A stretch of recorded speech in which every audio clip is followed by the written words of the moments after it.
तेरी इतनी आसक्ति कि आज तेरे पिता का श्राद्ध का दिन था और तू श्राद्ध के दिन भी अपने मन को संयम में नहीं रख करके भरी भादों की नदी तैर करके आ रहा है, सड़े मुर्दे पर चढ़ के आ रहा है, तेरे शरीर से बदबू आ रही है। ये चिंतामणि नाम की एक वेश्या ने ठुकराया था कि बड़ो ही अमंगल तू कियो कहा आए के। नाम तेरा बिल्व मंगल है लेकिन तू महा अमांगलिक स्वरूप है। मैं तो भय भोर भजो जुगल किशोर, अब तेरी तू ही जाने चाहो करो मन मान के। ये चिंतामणि के वचन, चिंतामणि नाम की एक वेश्या का वचन है जिस पर बिल्व मंगल आसक्त थे। इसलिए श्री बिल्व मंगल जी ने कृष्ण करणामृतम नाम का ग्रंथ लिखा, तो उसमें सबसे पहले कृतज्ञता ज्ञापन करिए उस चिंतामणि के प्रति। चिंतामणिर्जयति सोमगिरिर्गुरुर्मे, शिक्षा गुरुश्च भगवान शिखि पिच्छ मौली। तो रावण की ठोकर से विभीषण जी, बाली की ठोकर से श्री सुग्रीव जी, सौतेली माँ की ठोकर से ध्रुव जी, कौरवों की ठोकर से पांडव, धृष्ट बुद्धि की ठोकर से चंद्रहास जी, भौजाई की ठोकर से नरसिंह जी और चिंतामणि नाम की वेश्या की ठोकर से श्री बिल्व मंगल जी की बनी। और एक महापुरुष तो ऐसे हुए जिनको किसी के एक व्यक्ति ने नहीं, सारे गांव भर ने ठुकराया। वो कौन है? गोस्वामी तुलसीदास जी। अपने दरवाजे पर कोई खड़ा नहीं होने देता था। एक दिन तुलसी होई अनाथ, दर दर की ठोकर खाए जी। दय किवाड़ घर छिपे लोग, यदि द्वार किसी के आए जी। सब कहें अमंगल होए, अगर छाया इसकी लग जाए जी। लेकिन मंगल रूप हुए सोई तुलसी, कब जब श्री नरहरि गुरु अपनाए जी, जब शरण राम की आए जी। तो इन सब उदाहरणों को लेकर के आप ये निर्णय लीजिए कि केवल जगत से ठुकराए जा रहे हैं, केवल लात जूता ही बरस रहा है, अपमानित ही अपमानित हो रहे हैं, इतने ही से काम नहीं बनने वाला है।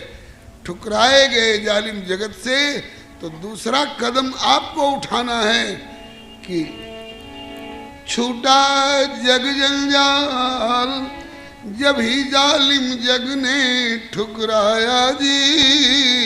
हुआ दीन दुख दरन शरण जो दीन बंधु की आया जी। छूटा जग जंजाल जब ही जालिम जग ने ठुकराया जी। हुआ दीन दुख दरन शरण जब दीन बंधु की आया जी। छूटा जग जंजाल जब ही जालिम जग ने ठुकराया जी। हुआ दीन दुख दरन शरण जब दीन बंधु की आया जी। छूटा जग जंजाल जब ही जालिम जग ने ठुकराया जी। हुआ दीन दुख दरन शरण जब दीन बंधु की आया जी। जालिम जगत ने ठुकराया तो दीन बंधु जगदीश प्रभु की शरण में जाओ, प्रभु के चरणों की ओर जाओ, प्रभु के दरवाजे की ओर जाओ। जो विभीषण कर रहे हैं, लेकिन विभीषण को भी ऐसा निर्णय लेने में थोड़ी देर लगी, थोड़ा भटभटा रहे हैं, थोड़ा भटभटा रहे हैं। किस बात को लेकर के भटभटा रहे हैं? ये गोस्वामी जी के शब्दों में। रावण ने कहा कि निकल जा मेरी लंका से, मैं तेरी सूरत नहीं देखना चाहता हूं। तो निकल तो गए, जा रहा हूं। जाते जाते भी कुछ कह के जा रहे हैं। अकेले जा रहे हैं? बोले नहीं, सचिव संग ले नभ पथ गयऊ। सचिव संग ले नभ पथ गयऊ। सचिव संग ले नभ पथ गयऊ। सचिव संग ले नभ पथ गयऊ। सबहि सुनाई कहत अस भयऊ। सबहि सुनाई कहत अस भयऊ। सबहि सुनाई कहत अस भयऊ। सबहि सुनाई कहत अस भयऊ। सचिव संगले श्रीमद् वाल्मीकि रामायण में वर्णन आया है। 4 मंत्री जो विभीषण की विचारधारा से सहमत थे, उन्होंने कहा कि ये विभीषण के अपने क्या कहे, प्राइवेट सेक्रेटरी कहते हैं?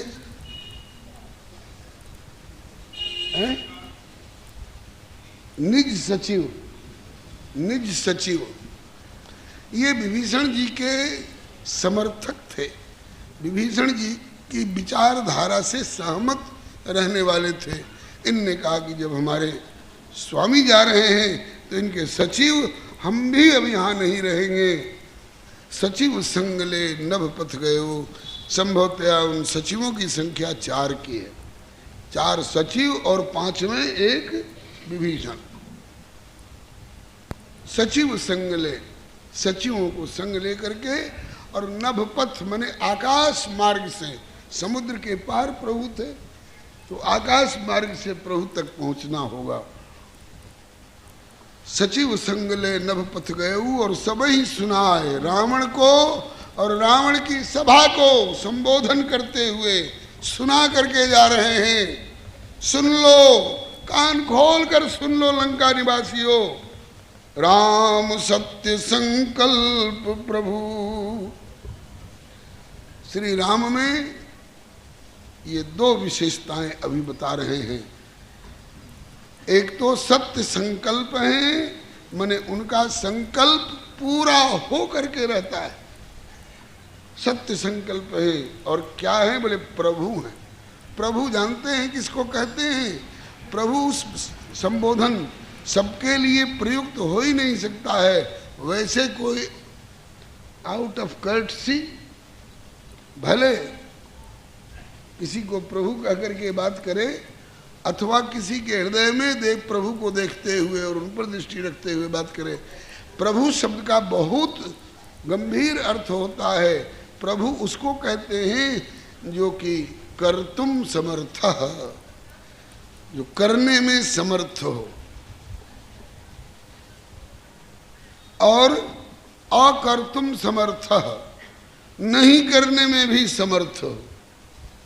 कर्तुम समर्थ, अकर्तुम समर्थ, और तीसरी क्षमता अन्यथा कर्तुम समर्थ, जो कोई न कर सके उसको भी, असंभव को भी संभव कर सके। सूर्य नारायण कर्तुम समर्थ हैं, प्रकाश कर्तुम समर्थ सूर्य नारायण हैं, लेकिन अकर्तुम समर्थ नहीं है। सूर्य नारायण अगर चाहें कि नोटिस दे दें कि 10 दिन तक अब मैं उदित नहीं होऊंगा, प्रकाश नहीं दूंगा, ये सूरज की मजाल नहीं है। श्री राम जी से भय खाएंगे वो। यद भयात वातिवातोयम सूर्य तपत यद भयात वर्षतीन्द्रो दहत्यग्नि मृत्युश्चरत यद भयात। जिनके भय से, जिनके अनुशासन से ये सब के सब अग्नि जलाने का काम करती है, पवन देव उड़ाने और शोषण करने का काम कर सकते हैं, वो प्रभु समर्थ हैं। सूर्य नारायण प्रकाश कर्तुम समर्थ हैं, लेकिन अकर्तुम समर्थ नहीं है। और प्रभु सृष्टि कर्तुम समर्थ भी हैं और अकर्तुम समर्थ भी हैं। चाहें तो सृष्टि कर भी सकते हैं और कहें कि अब हमारी बहुत दिनों तक सृष्टि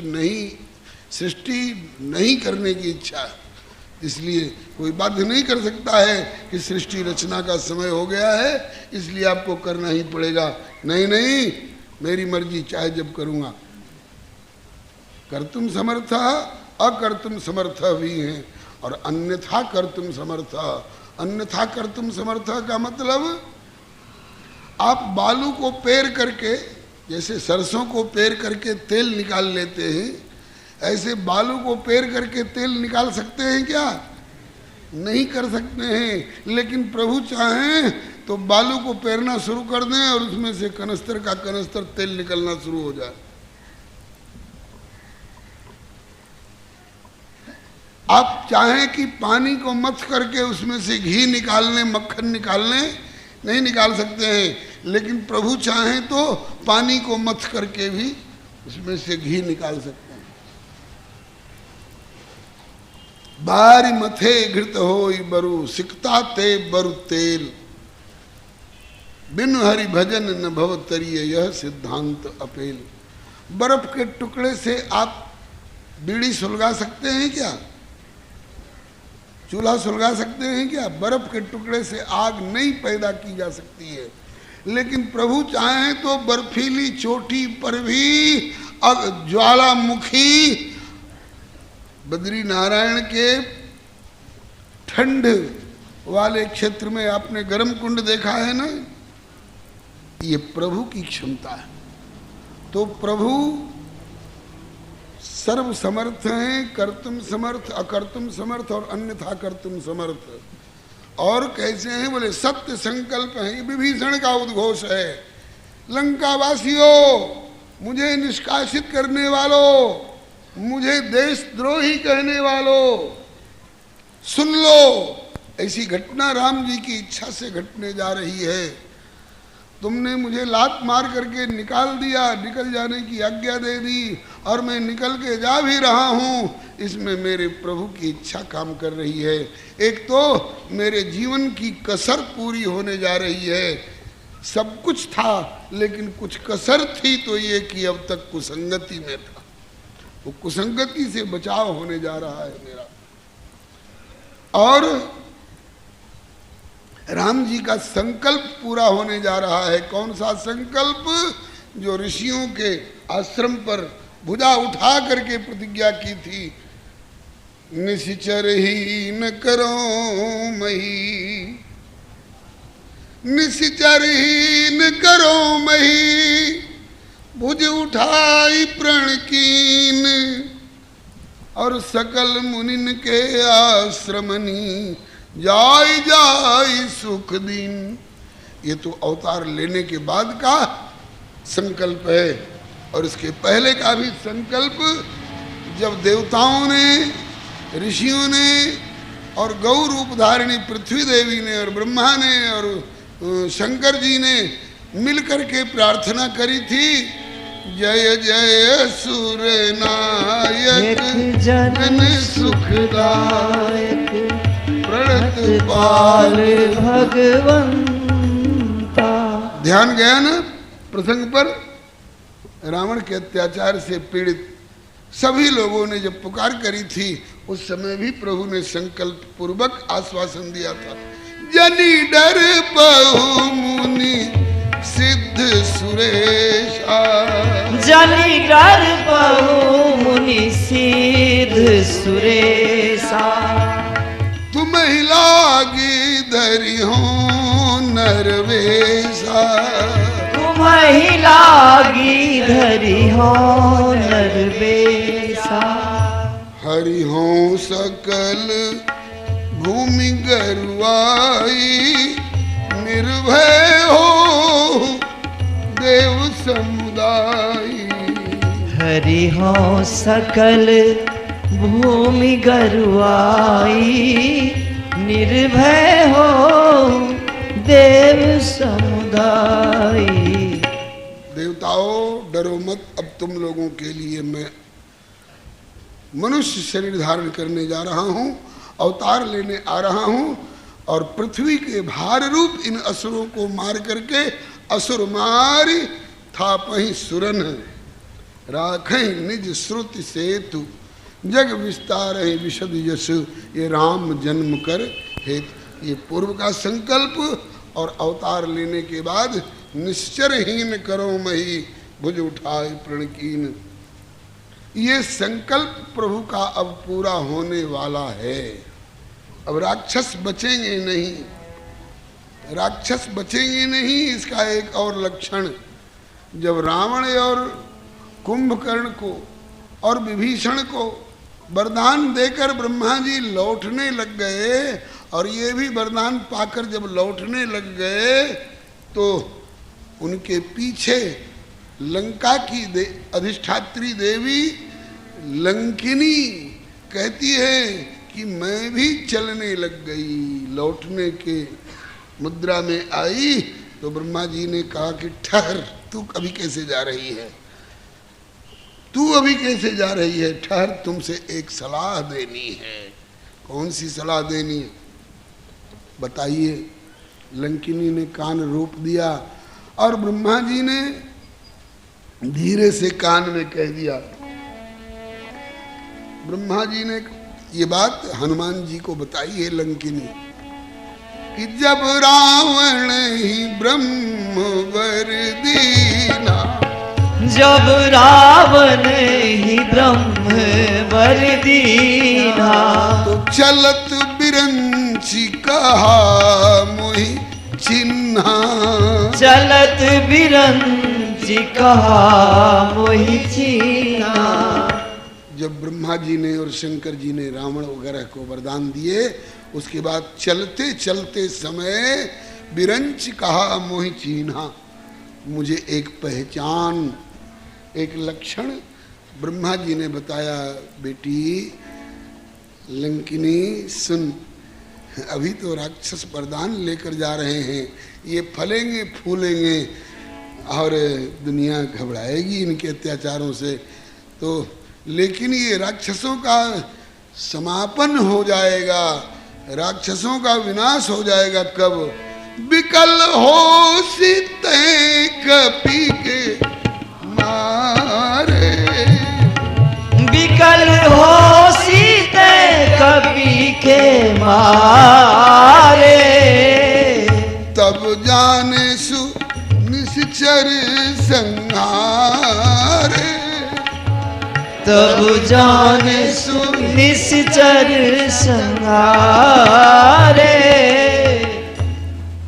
ब्रह्मा जी ने लंकिनी के कान में ये पहचान बताई थी कि लंकिनी तेरे जीवन में कभी एक बंदर आएगा, बंदर से तेरी मुठभेड़ होगी, तू उस बंदर को कुछ धमकी देगी और वो ज्यादा नहीं एक घुस्सा मारेगा तुमको, एक मुक्का, और उस मुक्का तो होगा तो हल्का ही, लेकिन उस मुक्का का प्रभाव क्या होगा कि तू गिर पड़ेगी और मरते मरते बचेगी, और गिर करके लुढ़केगी कई बार, और लुढ़कती लुढ़कती तेरे मुंह से खून तू उगलेगी, और मुठका एक महाकपिहनी रुधिर बमत धरनी ढनमनी, पुनि संभार उठी सो लंका, जोरि पान करि बिने सशंका। हे कपिश्रेष्ठ, तात मोर अति पुण्य बहुता, मेरा बहुत पुण्य उदय हुआ जो आज देखे राम चंद्र कर, देखो नैन राम कर, देखे नैन राम कर दूता। आज प्रभु श्री राम के दूत का घूसा लगा है मुझको। अब मैं समझ गई कि ये निशाचर लोग अब बचने वाले नहीं है, इनका पुण्य समाप्त हो गया, क्योंकि ब्रह्मा जी के कहने के अनुसार कि बिकल हो सितै कपि के मारे, जब एक बंदर के द्वारा मारी जा करके और तू व्याकुल हो जाएगी, तब जाने निश्चर संहारे, तो समझ लेना कि अब निशाचरों का संहार, अब निशाचर बचेंगे नहीं। अब मैं समझ गई। आज विभीषण जी संकेत दे रहे हैं कि उस एक बानर के घूसा से लंकिनी व्याकुल भी हो चुकी है, और तुमने मुझे निकाल करके और कहा कि उन्हीं को नीति जा करके सुना, तो अब मैं उनकी शरण में जा रहा हूँ। अब तेरा पक्ष और तेरा पल्ला हल्का पड़ गया। अब राम राम सत्य संकल्प प्रभु और सभा काल बस तोरी। तुम्हारी सभा काल के वश हो गई है, अब कोई तुम बचोगे नहीं। राम सत्य संकल्प प्रभु सभा काल बस तोरी। मैं रघुवीर शरण अब जाऊं। मैं अब खुल करके कह रहा हूं, मैं रघुवीर की शरण में जा रहा हूं। देहु जनि खोरी। आगे मुझे दोषी मत कहना, देशद्रोही मत कहना। मैं अपने मन से नहीं जा रहा हूं, तुम्हारे द्वारा निकाला जा करके जा रहा हूं, और तुम्हारा काल तुमको प्रेरित करके मुझको निकलवा रहा है। मेरे बाद अब लंका के जो अधिष्ठाता नगर देव हैं, उन नरसिंह भगवान की पूजा करने वाला पुजारी दूसरा कोई तुमको मिलेगा नहीं। और जब इस लंका के ग्राम्य देव नरहरि का अपमान होगा, उसके बाद भी कोई बचने वाला नहीं है। मैं प्रभु की शरण में जा रहा हूं। देव जन खोर, मुझे दोष मत देना। अस कही चला विभीषण जब ही, अस कही चला विभीषण जब ही, आयुहीन भय निश्चर तब, आयुहीन भय निश्चर तब ही। रावण कहता है कि देखो, यहाँ लंका में राज्य भोग रहा था, लंका में राज्य भोग रहा था, और क्या इसकी कुमति हुई। करत राज लंका सठ त्यागी। इस सठ ने लंका में राज्य करता था। मैं तो केवल बाहर घूमने और लूट खसोट में रहता था, राज्य तो विभीषण करता था। लेकिन करत राज लंका सठ त्यागी, अब क्या होगा। अरे बोले हुई है जव कर कीट अभागी। जैसे जौ के साथ घुन भी पीस दिया जाता है, उसी तरह से राम लक्ष्मण और बानर भालू को तो मैं जौ समझता था, और मेरे दमन चक्र की चक्की में वो पीसे जाने वाले थे ही। अब ये भी उन जौ के साथ घुन की तरह मेरे हाथ से पीसा जाएगा। अभागा हो गया। ये कथा कौन कह रहा है जी? शंकर भगवान कह रहे हैं। पूरा प्रसंग किसको सुना रहे हैं? पार्वती जी को। पार्वती जी पूछ बैठी। रावण कहता है कि विभीषण अभागा हो गया और मारा जाएगा, पीसा जाएगा, और विभीषण कह रहे हैं कि सभा काल बस तोरी। तो रावण की बात सच्ची होगी कि विभीषण की बात सच्ची होगी? भोलेनाथ आपका क्या अनुमान है? भगवान भोलेनाथ कहते हैं कि अस कही चला विभीषण जब ही, आयुहीन भय निश्चर तब ही। सारे निशाचर आयुहीन हो गए, उनकी आयु समाप्त हो गई। ऐसा क्यों हो गया? सबकी आयु एक साथ क्यों समाप्त हो गई? भगवान शंकर एक बहुत महत्वपूर्ण कारण बताते हैं। कहते हैं कि साधु अवज्ञा तुरत भवानी, साधु अवज्ञा तुरत भवानी, कर कल्याण अखिल के हानि, कर कल्याण अखिल के हानि। कोई व्यक्ति कितना भी धर्म परायण हो, कितना भी पुण्य की पूंजी इकट्ठी किए हुए हो, उसके पुण्य में आग लग जाती है, उसके सारे कल्याण के साधन समाप्त हो जाते हैं। कब? बोले कि साधु अवज्ञा, किसी सत्पुरुष का अपमान अगर कर दे तो वो व्यक्ति नहीं बचेगा। किसी सत्पुरुष का अपमान कर दे तो वो खानदान नहीं बचेगा, और किसी सत्पुरुष का अपमान कर दे तो वह राष्ट्र नहीं बचेगा। साधु अवज्ञा तुरत भवानी, कर कल्याण अखिल के हानि। अखिल माने समस्त कल्याणों की हानि हो जाती है, समाप्त हो जाते हैं कल्याण के साधन।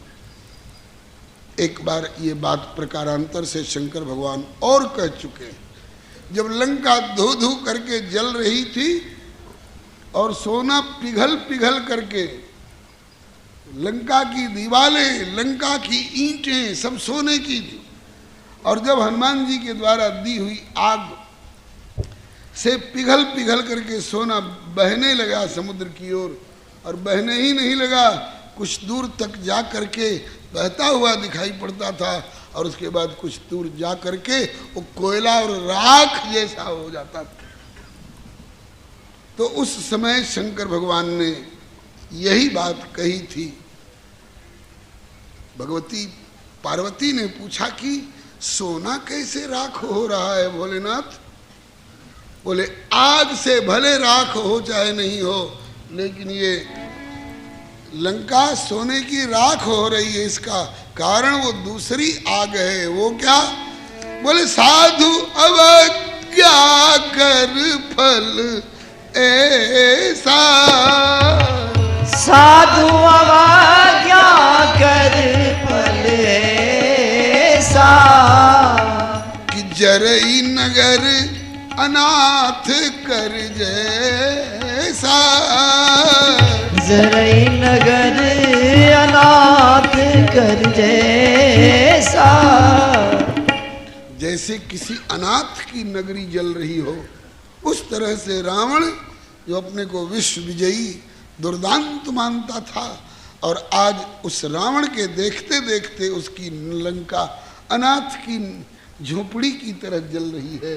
ये किसका परिणाम है? बोले साधु अवज्ञा कर फल ऐसा। उस समय किस साधु की अवज्ञा करी थी लंका वालों ने?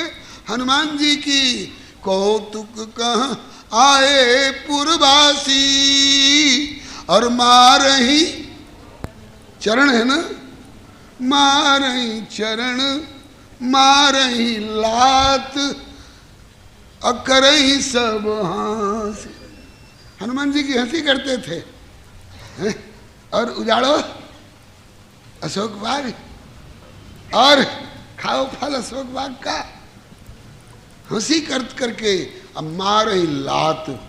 हनुमान जी सब सह रहे हैं, मार लो बेटे, मार लो बच्चू, अभी थोड़ी देर के बाद पता चलेगा, आने दो मेरी पूंछ में आग। तो जिन जिन लोगों ने तेल, घी, पेट्रोल और कपड़ा का चंदा दिया है, तो जिनके जिनके घर में से चंदा आया है उनके घर में प्रसादी भी भेजूंगा। हाँ, और जिनके घर से चंदा नहीं आया था उनको क्यों प्रसादी भेजी जाएगी? किसके किसके घर से चंदा आया था? अन्य राक्षसों के घर से चंदा आया था। रहा न नगर बसन घृत तेला। बोले कि एक राम दूत को जलाने के लिए हम अपना घर खाली कर सकते हैं। सारा कपड़ा ले जाओ हमारे घर से, सारा तेल ले जाओ, सारा घी ले जाओ। तो सबके यहाँ से चंदा आया था तेल, घी और कपड़ा का, लेकिन विभीषण जी के घर से चंदा नहीं आया था हनुमान जी को जलाने के नाम पर।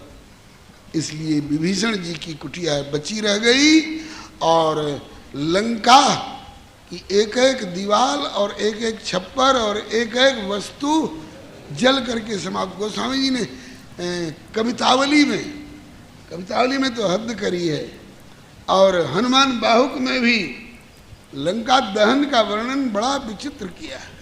लोग कहते हैं अरे घर से निकालो, सामान निकालो, सामान निकालो, तो निकाल के एक जगह ढेर किया। हनुमान जी ने कहा कि ले अब उधर भी पूछ जा रही है। और कैसे दिन ही? बोले खोर खोर के कि भीतर कुछ बचा न रह जाए, खोर खोर के आग दे करके जलाए। शंकर भगवान कहते हैं ये किसकी मजाल थी जला देना? अग्निदेव की मजाल थी? है रावण के डर के मारे अग्निदेव ठंडे पड़े कांपते रहते थे। ये अग्निदेव वाली आंच से जल रही है लंका थोड़े। शंकर भगवान बोल रहे हैं कि साधु अवज्ञा कर फल ऐसा, जरई नगर अनाथ कर जैसा।